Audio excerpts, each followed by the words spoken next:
பிரசங்கி 9ஆம் அதிகாரம். இவை எல்லாவற்றையும் நான் என் மனதிலே வகையறுக்கும்படி சிந்தித்தேன். நீதிமான்களும் ஞானிகளும் தங்கள் கிரியைகளுடன் தேவனுடைய கைவசமாயிருக்கிறார். தனக்கு முன் இருக்கிறவர்களைக் கொண்டு ஒருவனும் இருப்பையாவது வெறுப்பையாவது அறியான். எல்லாருக்கும் எல்லாம் ஒரே விதமாய் சம்பவிக்கும். சன்மார்க்கனுக்கும் துன்மார்க்கனுக்கும், நற்குணமும் சுத்தமுள்ளவனுக்கும் சுத்தமில்லாதவனுக்கும், பலியிடுகிறவனுக்கும் பலியிடாதவனுக்கும் ஒரே விதமாய் சம்பவிக்கும். நல்லவனுக்கு எப்படியோ அப்படியே பொல்லாதவனுக்கும், ஆணையிடுகிறவனுக்கும் எப்படியோ ஆணையிட பயப்படுகிறவனுக்கும் சமமாய் சம்பவிக்கும். எல்லாருக்கும் ஒரே விதமாய் சம்பவிக்கிறது. சூரியனுக்கு கீழே நடக்கிறது எல்லாவற்றிலும் விசேஷித்த தீங்காம். ஆதலால் மனுபுத்திரரின் இருதயம் தீமையினால் நிறைந்திருக்கிறது. அவர்கள் உயிரோடு இருக்கும் நாளளவும் அவர்கள் இருதயம் பைத்தியம் கொண்டிருந்து பின்பு அவர்கள் செத்தவர்களிடத்திற்கு போகிறார்கள். இதற்கு நீங்களாயிருக்கிறவன் யார்? உயிரோடு இருக்கிற அனைவரிடத்திலும் நம்பிக்கை உண்டு. செத்த சிங்கத்தை பார்க்கிலும் உயிருள்ள நாய் வாசி. உயிரோடு இருக்கிறவர்கள் தாங்கள் மரிப்பதை அறிவார்களே, மரித்தவர்கள் ஒன்றும் அறியார். இனி அவர்களுக்கு ஒரு பலனும் இல்லை. அவர்கள் பேர் முதலால் மறக்கப்பட்டிருக்கிறது. அவர்கள் சிநேகமும் அவர்கள் பகையும் அவர்கள் பொறாமையும் எல்லாம் ஒழிந்து போயிற்று. சூரியனுக்கு கீழே செய்யப்படுகிறது ஒன்றிலும் அவர்களுக்கு இனி என்றைக்கும் பங்கில்லை. நீ போய் உன் ஆகாரத்தை சந்தோஷத்துடன் புசித்து உன் திராட்சை ரசத்தை மன மகிழ்ச்சியுடன் குடி. தேவன் உன் கிரியைகளை அங்கீகாரம் பண்ணியிருக்கிறார். உன் வஸ்திரங்கள் எப்பொழுதும் வெள்ளையாயும் உன் தலைக்கு எண்ணெய் குறையாததாயும் இருப்பதாக. சூரியனை கீழே தேவன் உனக்கு நியமித்திருக்கிற மாயான நாட்களில் எல்லாம் நீ நேசிக்கிற மனைவியோடு நிலையில்லாத இந்த ஜீவ வாழ்வு அனுபவி. இந்த ஜீவனுக்குரிய வாழ்விலும் நீ சூரியனை கீழே படுகிற பிரயாசத்திலும் பங்கு இதுவே. செய்யும்படி உன் கைக்கு நேரிடுகிறது எதுவோ அதை உன் பலத்தோடே செய். நீ போகிற பாதாளத்திலே செய்கையும் வித்தையும் அறிவும் ஞானமும் இல்லை. நான் திரும்பிக் கொண்டு சூரியனை கீழே கண்டதாவது, ஓடுகிறதற்கு வேகமுள்ளவர்களின் வேகமும் யுத்தத்துக்கு சௌரியவான்களின் சௌரியம் போதாது. பிழைப்புக்கு ஞானமுள்ளவர்களின் ஞானமும் போதாது. ஐஸ்வர்யம் அடைகிறதற்கு புத்திமான்களின் புத்தியும் போதாது. தயவு அடைகிறதற்கு வித்வான்களின் அறிவும் போதாது.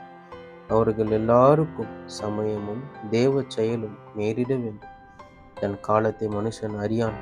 மச்சங்கள் கொடிய வலையில் அகப்படுவது போலவும், குருவிகள் கண்ணியில் விரிவருவது போலவும், மனுபுத்திரர் பொல்லாத காலத்தில் சடுதியில் தங்களுக்கு நேரிடும் ஆபத்தில் அகப்படுவார்கள். சூரியனுக்கு கீழே ஞானமுள்ள காரியத்தையும் கண்டேன். அது என் பார்வைக்கு பெரியதாய் தோன்றிற்று. ஒரு சிறு பட்டணம் இருந்தது. அதிலே இருந்த குடிகள் கொஞ்ச மனிதர்கள்.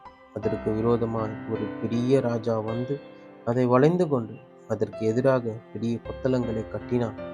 அதிலே ஞானமுள்ள ஒரு ஏழை மனிதன் இருந்தான். அவன் தன் ஞானத்தினாலே அந்த பட்டணத்தை விடுவித்தான். ஆனாலும் அந்த ஏழை மனிதனை ஒருவரும் நினைக்கவில்லை.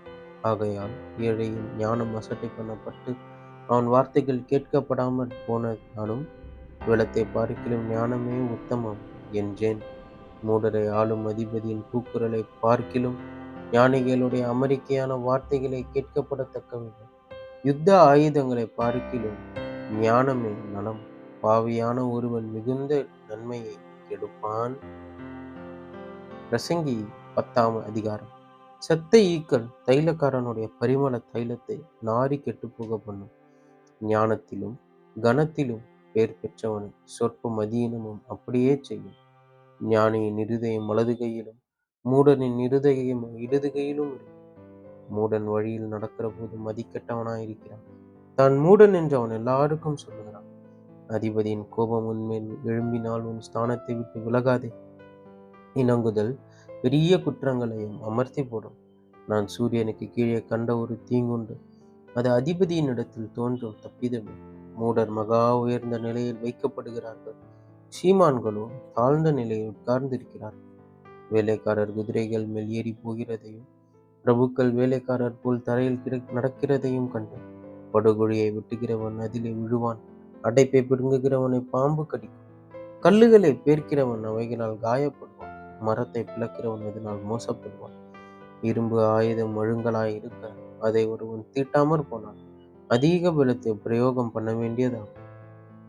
ஆகையால் ஒரு காரியத்தை செவ்வையாய் செய்வதற்கு ஞானமே பிரதானம். தலை கட்டப்படாத பாம்பு கடிக்குமே, அளப்பு வாயினும் அதற்கு ஒப்பாவான். ஞானியினுடைய வாய்மொழிகள் தயையுள்ளவைகள், மூடனுடைய உதடுகளோ அவனையே விழுங்கும். அவன் வாய்மொழிகளின் துவக்கம் மதியீனமும், அவன் வாக்கின் முடிவு கொடிய பைத்தியமும். மூடன் மிகுதியாய் பேசுகிறான், கடக்கப் போகிறது இன்னதென்று மனுஷன் அறியான். தனக்கு பிற்பாடு சம்பவிக்கப் போகிறதை அவனுக்கு அறிவிப்பவன் யார்? ஊருக்கு போகும் வழியை மூடன் அறியாததினால் அவன் தொல்லை ஒவ்வொருவரையும் இளைக்க பண்ணும். ராஜா சிறு பிள்ளையுமாய், பிரபுக்கள் அதிகாலமே உண்கிறவர்களுமாய் இருக்கப்பட்ட தேசமே, உனக்கு ஐயோ! ராஜா குலமகனுமாய், பிரபுக்கள் வெறிக்க உண்ணாமல் பெலன் கொள்ள ஏற்றவேளையில் உண்கிறவர்களுமாய் இருக்கப்பட்ட தேசமே, நீ பாக்கியமுள்ள. மிகுந்த சோம்பலினால் மேல் மச்சு பழுதாகும், கைகளின் நெகிழ்வினாலே வீடு ஒழுக்காகும். விருந்து சந்தோஷத்துக்கென்று செய்யப்படும், திராட்சரசம் ஜீவனுள்ளோரை களிப்பாக்கும். பணமும் எல்லாவற்றிற்கும் உதவும். ராஜாவே, உன் மனதிலும் நிந்தியாது, ஐஸ்வர்யவானே, உன் படுக்கையிலும் நிந்தியாது. ஆகாயத்து பறவைகள் அந்த சத்தத்தை கொண்டு போகும், செட்டைகள் உள்ளது அந்த செய்தியை அறிவிக்கும் என்பதே. நீதிமொழிகள் 26ஆம் அதிகாரம். உஷ்ண காலத்திலே உறைந்த பனியும் அறுப்பு காலத்திலே மழையும் தகாதது போல மூடனுக்கு மகிமை தகாது. அடைக்கலான் குருவி அலைந்து போவது போலும், தகைவலான் குருவி பறந்து போவது போலும் காரணம் இல்லாமல் இட்ட சாபம் தங்காது. குதிரைக்கு சவுக்கும் கழுதைக்கு கடிவாளமும் மூடனுடைய முதுகுக்கு பிரம்பும் ஏற்றது. மூடனுக்கு அவன் மதியினத்தின்படி மறு உத்தரவு கொடாது, கொடுத்தால் நீயும் அவனை போலாவான்.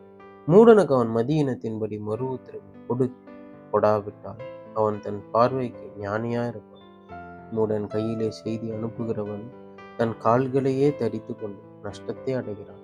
நொண்டியின் கால்கள் குந்தி குந்தி நடக்கும், அப்படியே மூடரின் வாய்ச்சொல்லு கொண்டும்.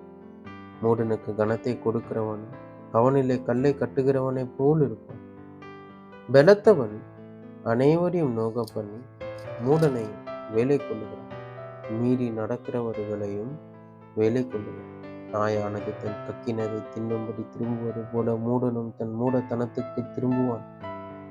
தன் பார்வைக்கு ஞானியாயிருப்பவனை கண்டாயானால் அவனை பார்க்கிலும் மூடனை குறித்து அதிக நம்பிக்கையாயிருக்கலாம். வழியிலே சிங்கம் இருக்கும், நடு வீதியிலே சிங்கம் இருக்கும் என்று சோம்பேறி சொல்லுவான். கதவு கீழ் மூலையில் ஆடுகிறது போல சோம்பேறியும் படுக்கையிலே ஆடிக்கொண்டிருக்கிறான். சோம்பேறி தன் கையை களத்திலே வைத்து அதை தன் வாய்க்கு திரும்ப எடுக்க வருத்தப்படுகிறான். புத்தியுள்ள மறு உத்தரவு சொல்லத்தகும் 7 பேரை பார்க்கிலும் சோம்பேறி தன் பார்வைக்கு அதிக ஞானம் உள்ளது. வழியே போகையில் தனக்கடாத வழக்கில தலையிடுகிறவன் நாயை காதை பிடித்து இழுக்கிறவனை போல் இருக்கிறான். கொல்லிகளையும் அம்புகளையும் சாவுக்கு ஏதுவானவைகளையும் எரிகிற பைத்தியக்காரன் எப்படி இருக்கிறான், அப்படியே தனக்கடுத்தவைகளை வஞ்சித்து நான் விளையாட்டுக்கல்லவோ செய்தேன் என்று சொல்லுகிற மனுஷனும் இருக்கிறான். விறகில்லாமல் நெருப்பு அவியும், கோல் சொல்லுகிறவன் இல்லாமல் சண்டை அடங்கும். கரிகள் தழலுக்கும் விறகு நெருப்புக்கும் ஏதுவானது போல வாது பிரியன் சண்டைகளை மூட்டுகிறதற்கு ஏதுவாகும். கோல்காரனுடைய வார்த்தைகள் விளையாட்டு போல் இருக்கும், ஆனாலும் அவைகள் உள்ளத்திற்குள் தை. நேச அனலை காண்பிக்கிற உதடுகளோடு கூடிய தீய நெஞ்சம் வெள்ளிப்பூச்சி பூசிய ஓட்டை போல் இருக்கும். பகஞ்சன் தன் உள்ளத்தில் கபடத்தை மறைத்து தன் உதடுகளினால் சூது பேசுகிறான். அவன் இதம் பேசினாலும் அவனை நம்பாதே, அவன் இருதயத்தில் 7 அருவருப்புகள் உண்டு. பகையை வஞ்சகமாய் மறைத்து வைக்கிறவன் எவனோ அவனுடைய பொல்லாங்கு மகா சபையிலே வெளிப்படுத்தப்படும். படுகுழியை வெட்டுகிறவன் தானே அதில் விழுவான், கல்லை புரட்டுகிறவன் மேல் அந்த கல் திரும்ப விழும். கள்ள நாவு தன்னால் கிளேசப்பட்டவர்களை பகைக்கும், இச்சகம் பேசும் வாய் அழிவை உண்டு பண்ணும் என்பதே. ஆமேன், ஆமேன்.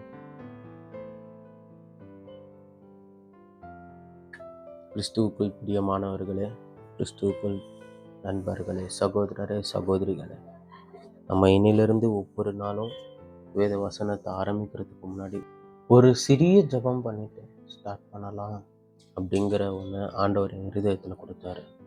ஸோ ஆண்டவரே, இந்த நாளை காண செய்ததற்காக உமக்கு நன்றி ஐயா. இந்த புதிய நாளிலே புதிய கிருபையினால் எங்களை நிரப்பும் தேவா. உடைய வேத வசனங்களை நாங்கள் வாசிக்கும் போது வாசிக்கிற எனக்கும் கேட்கிறவர்களுக்கும் கர்த்தாவே, இந்த வேதத்தின் மகத்துவங்களையும் ரகசியங்களையும் நீர் அருளி செய்யும் ஆண்டவரே. நீர் சொல்லாம உம்மை பற்றி நாங்கள் தெரிந்து கொள்ள முடியாது ஐயா. நீர் வெளிப்படுத்தாம உம்முடைய வேதத்தின் ரகசியங்களை புரிந்து கொள்ள எங்களால் முடியாது ஐயா. எங்களோடு பேசும். நாள் முழுவதும் எங்களோடு இரும். எங்களை காத்துக்கொள்ளும் ஐயா. உடைய சட்டை நிழலில் எங்களை மூடி மறைத்துக் கொண்டு நீர் வழிநடத்தும். பாதுகாத்துக் கொள்ளும். இயேசுவின் நாமத்தில் ஜெபிக்கிறேன் பிதாவே. ஆமென். ஆமென்.